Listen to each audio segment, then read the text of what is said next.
Hello everyone, welcome back to another episode of This Week in Elite. On this episode of Dragon Ball Z, it's time to talk about Swerve versus Hangman. Hangman and Swerve's match at All Out. I was going to say All In. All Out.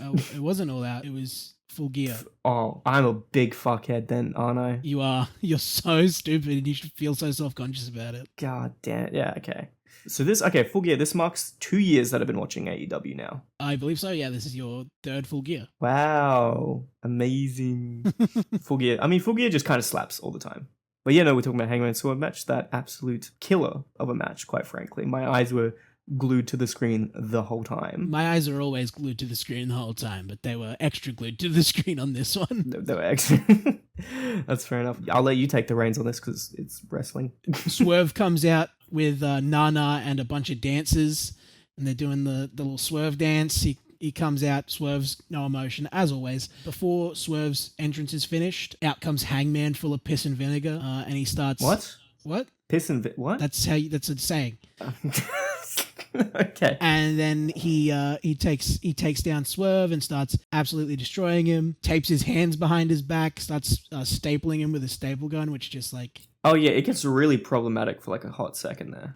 I haven't seen a staple gun in AEW since Jimmy Havoc rightfully got let go. I've never seen a staple gun in wrestling, full stop, so this was kind of wild to me. I didn't like it, but in the best way. I saw it happening and I was like, oh, fuck. I was never one of those kids that fucked with staples, so I didn't like it. And I was like, I couldn't be me. Stapled one of his son's pictures to Swerve's cheek. That was kind of hardcore. Drank some of Swerve's blood, which was a controversial spot. Yeah. I mean, we'll get into that later, I guess. Yeah, and then eventually it starts becoming more back and forth. Swerve, is doing the staples to himself and laughing. Going full Joker mode. A lot of really cool moves. Honestly, so many that I could not name you them.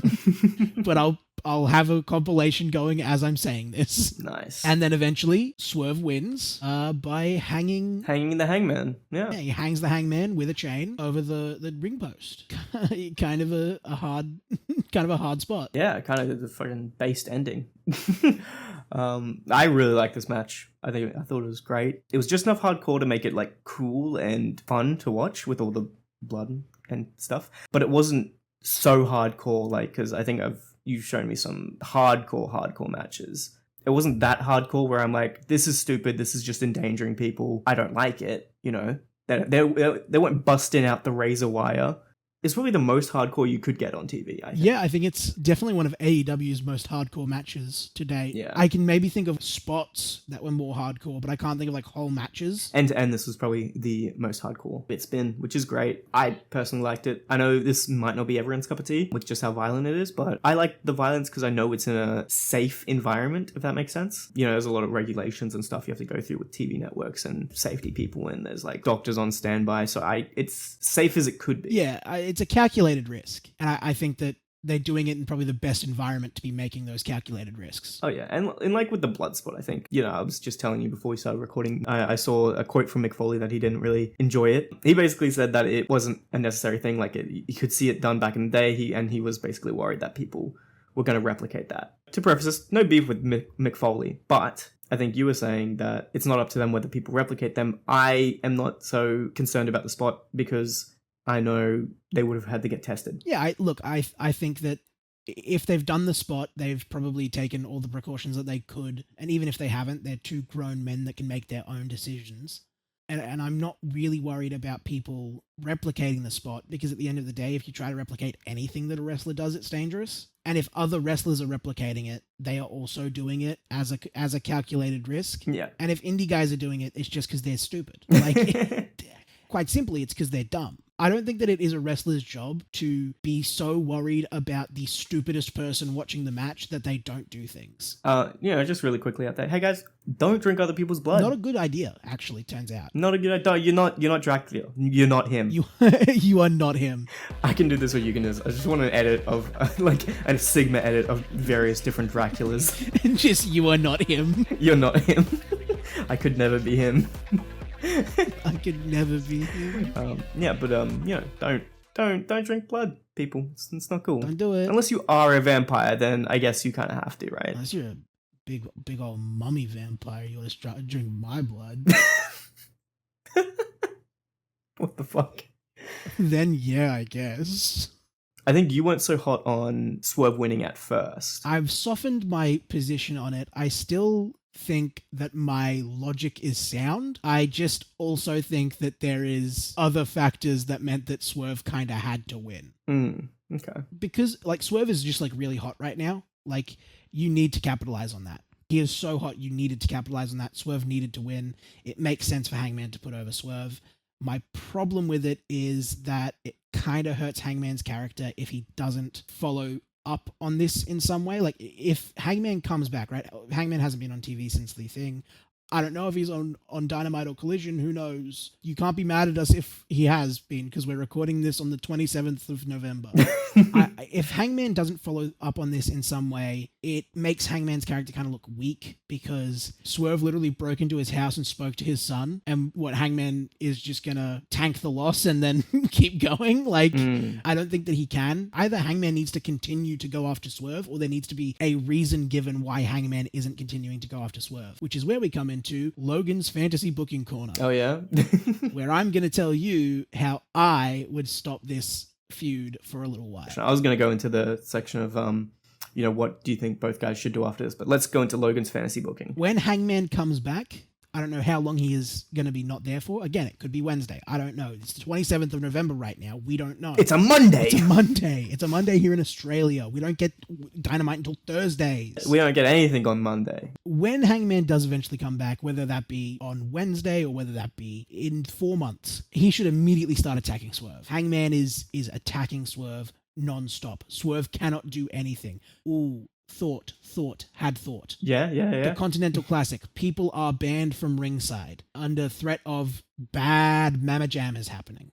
Hangman interferes in one of Swerve's matches.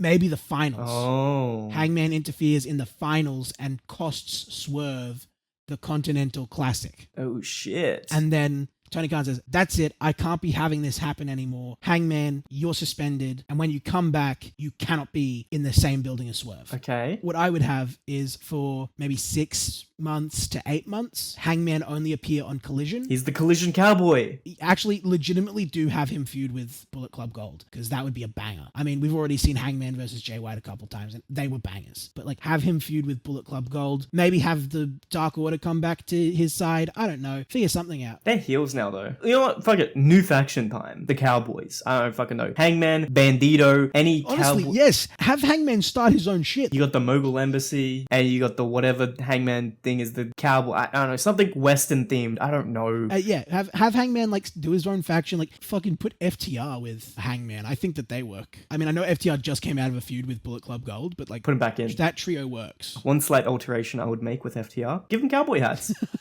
Put them in there with Hangman. Make sure they wear cowboy hats. Thank you.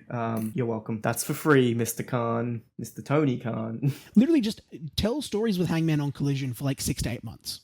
And then have Hangman win the number 1 contendership. And in all this time, over on Dynamite, Swerve has won the AEW championship. Oy. So you got Swerve over there with the AEW championship, Hangman over on Collision.